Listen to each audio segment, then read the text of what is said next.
தாய் சிரிக்கும் ஒரு நாள், முத்தமிட்டு சேனையதை தொட்டு வைக்கும் முதல் வந்த சொந்தம், என் தாய் தந்த சொந்தம், தாய் மாமன் என்னும் பந்தம். பிறக்கும் பொழுதே சீர்கொடுக்க பிறந்த சிங்க குட்டிகள் தாய் மாமாக்கள். என்னதான் தாய் வீட்டு சீர்வரிசை என்றாலும் தாய் மாமன் தலையெடுத்து கொடுக்கும் சீருக்கு இருக்கும் சிறப்பே தனி.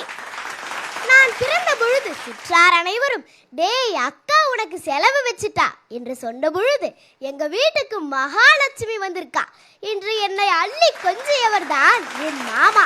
மாமாக்களுக்கு ஏனோ மருமகள்களைத்தான் மிகவும் பிடிக்கிறது. எந்த நியூட்டனாலும் விளக்க முடியாத ஒரு ஈர்ப்பு சக்தி அது. தொப்புள் கொடியை வெட்டியதும் என்னை முதலில் கையில் வாங்கியதும் என் மாமாதான். பதற்றத்தில் மயங்கி விழுந்ததும் என் மாமாதான். தாய் மாமன் பதவி தலை கடத்தையும் கொடுக்கும், தலை சுற்றலையும் கொடுக்கும் என்பது மருத்துவமனை வாயிலில் தவிப்புடன் காத்து கிடந்த மாமாக்களால் மட்டுமே உணர முடியும். நினைத்து பார்த்தால் உதடுகள் விரியும். குழந்தைகளின் ஆழ்மனத்தில் உறவினர்கள் விதைக்கும் முதல் மொழி மாமாதான். நான் பேசிய முதல் வார்த்தையும் மாமாவே. அந்த அன்பு மொழியில் மயங்காத மாமாக்களும் உண்டோ? எனது மாமாவும் அதில் விதிவிலக்கல்ல. மாமா என்ற சொல் உறவு அல்ல, உணர்வு.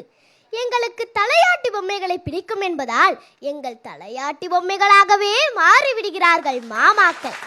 எங்கள் வீட்டில் இருக்கும் பொம்மைகள், எனது ஆடைகள், காலணிகள் என் அனைத்தையும் கேட்டால் என் மாமா தலையாட்டிய கதைகளை சொல்லும். எங்கள் காதணி விழாவிற்காக ஆட்டுக்கிடாய்களையும் அரைப்போன் தோட்டையும் வாங்குவதற்கு கந்துவட்டிக்காரர்களிடம் கடன் வாங்கி தானே பலிகிடாய் ஆகிறார்கள் மாமாக்கள். எனக்கும் அதெல்லாம் கிடைத்தது மாமாவின் மாட்டை விற்று. அப்பொழுது மாமாவும் அம்மாச்சியும் பட்ட பாட்டை, சந்தைக்கு போன மாட்டையும் பந்தையில் கிடந்த ஆட்டையும் என் காதில் போட்ட தோட்டையும் கேட்டால் கண்ணீர் விடும். கந்துவட்டிக்காரர்களும் கையை விரித்த நிலையில் சில இடங்களில் காதணி விழா தள்ளிப்போன கதையும் உண்டு. அப்பொழுது அம்மா கலங்குவாள், மாமாக்களால் சீர் செய்ய முடியவில்லை என்றல்ல, நின்று போன காதணி விழாவிற்காக மாமாக்கள் அப்பாக்களால் காலணியை விட மோசமாக அவமானப்படுவதை பார்த்து.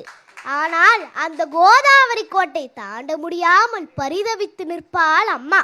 ஆசையாசையாய் சக்திக்கு மீறி சீர் செய்ய வந்தாலும் அசிங்கமாய் அவமானப்படுத்தி வெளியேற்றப்பட்டு சாப்பிடாமல் கூட போன மாயாண்டி குடும்பத்தார் அவல நிலை மாமாக்கள் இன்றும் அடுத்த தெருவில் வசிக்கத்தான் செய்கிறார்கள். எங்களுக்கு பாதுகாப்பு கவசம் தேவையில்லை, எங்கள் மாமாக்கள் போதும்.